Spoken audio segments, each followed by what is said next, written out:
Praise the Lord. இயேசுவின் நாமத்தினால் உங்களை யாவரும் வாழ்த்துகிறேன். இந்த நாளை கூட இந்த நிகழ்ச்சி மூலியமாக உங்களை சந்திக்க கர்த்தர் கொடுத்த இந்த கிருபைக்காக நான் தேவனுக்கு நன்றி செலுத்துகிறேன். தொடர்ந்து நம்ம தேவனுக்கு ஊழியம் செய்றதுனால வருகிறதான நன்மைகள் என்ன, ஆசீர்வாதங்கள் என்ன அப்படியே நம்ம பார்த்து கொண்டு இருக்கோம்ல.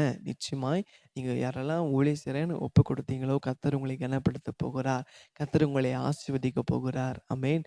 இந்த நாள்ல கூட பார்க்கும்போது ஏசப்பாக்கு நம்ம ஊழியம் செய்யும்போது கர்த்தர் நம்ம எப்படி தெரியுமா நம்மை கனப்படுத்துறார்ன்னு பார்க்கலாமா? சங்கீதம் சாம்ஸ் சாப்டர் 90 வெர்ஸ் 15 சொல்லுகிறது, தேவரீர் எங்கள் சிறுமைப்பட்டிருக்கிற நாட்களுக்கும் நாங்கள் துன்பத்தைக் கண்ட வருஷங்களுக்கும் சரியாக எங்களை மகிழியும். ஆமென்.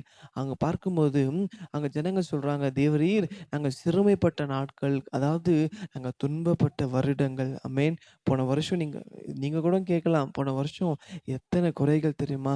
போன வருஷம் என் வாழ்க்கையில எத்தன உபத்திரங்கள் தெரியுமா? எத்தன ஆசீர்வாதம் நான் இழந்து போயிட்டேன். ஆனா ஆண்டவர் சொல்றாரு, இந்த வருஷம் நீங்க அவருக்கு ஊழியம் செய்ய ஒப்பு கொடுத்தீங்களே, நீங்க இழந்து போன நன்மைகளை கர்த்தர் உங்களுக்கு இரட்டிப்பாய் கர்த்தர் கூட்டி தரப் போகிறாரு. நீங்க ஏசப்பாக்காக ஊழியம் செய்றேன்னு சொன்னீங்களே, ஆண்டவர் சொல்றாரு, இந்த வருஷம் உங்களை இரட்டிப்பான ஆசீர்வாதத்தினால் நிரப்பப் போகிறாரு. போன வருஷம் நீங்க எந்தெந்த காரியத்துல நீங்க குறைபட்டு இருந்தீங்களா? ஒருவேளை சமாதானத்துக்கு குறையோடு இருந்தீங்களா? ஆசீர்வாதம், நன்மைகள், சுகம் அப்படிப்பட்ட அநேக குறைதோடு இருந்திருக்கிறீங்களா? ஆனா இந்த வருஷம் ஆரம்பத்தில கர்த்தர் சொல்றாரு, எனக்காக நீ ஊழியம் செய்யும்போது நான் உங்க வாழ்க்கையில நீ எதெல்லாம் நீ இழந்து போனியோ, நிம்மதி இழந்து போனியா? சந்தோஷத்த இழந்து போனியா? உன் குடும்பத்த இழந்து போனியா? இல்ல உங்க பிசினஸ்ல நீங்க இழந்து போனீங்களா? இந்த வருஷம் நீங்க ஊழியம் செய்யும்போது கர்த்தர் உங்களுக்கு அவர் இரட்டிப்பாய் உங்களுக்கு தரப்போகிறார். உங்களுக்கு கூட்டி உங்களை ஆசீர்வதிக்க போகிறார். அதான் சொல்றாரு, போன வருஷம் நீங்க கண்ட துன்பங்கள், பாடுகள், உபத்திரங்களை, வேதனை எல்லாம் கர்த்தர் அறிஞ்சு இந்த வருஷம் நீங்க அவருக்காக ஊழியம் செய்யும்போது கர்த்தர் உங்களுக்கு கூட்டி இரட்டிப்பான நன்மைகளாக, உங்களுக்கு இரட்டிப்பான கனத்தினால் உங்களை நிரப்பப் போகிறார். விசுவாசிக்கிறீங்களா?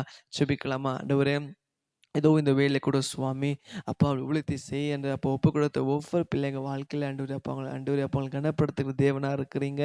இதோ இந்த நாளை கூட கேட்ட வார்த்தைப்படி ஆண்டவரே அப்பா ரெட்டிப்பான நன்மைகளால் நிரப்புவீராக ஆண்டவரே. ஆண்டவரே அப்பா அவங்க சூதரப்பா அவங்க சிறுமைப்பட்ட வருடங்களுக்கு ஆண்டவரே அப்பா துன்பப்பட்ட நாட்களுக்கு எல்லாமே அப்பா கூட்டி எதெல்லாம் ஏசப்பா அவங்க அப்போ எழுந்து போனாங்களோ அதை கூட்டி அவங்களை ஆஸ்வதிக்கபடி ஆட்சேபிக்கிறேன். ஆண்டவரே போன வருடம்லாம் ஏசப்பா ஆண்டவரே அப்போ எந்தெந்த காரியத்தில் ஆண்டவரே அப்பா ஆசீர்வாதத்தில் நன்மையில் ஆண்டவரே அப்பா குறைபட்டிருந்தாங்களோ எல்லாம் சேர்த்து கொடுக்கபடியா நாங்கள் ஜெபிக்கிறேன். எங்கள் தேவன் நம்முடைய செய்ததுக்காக நன்றி.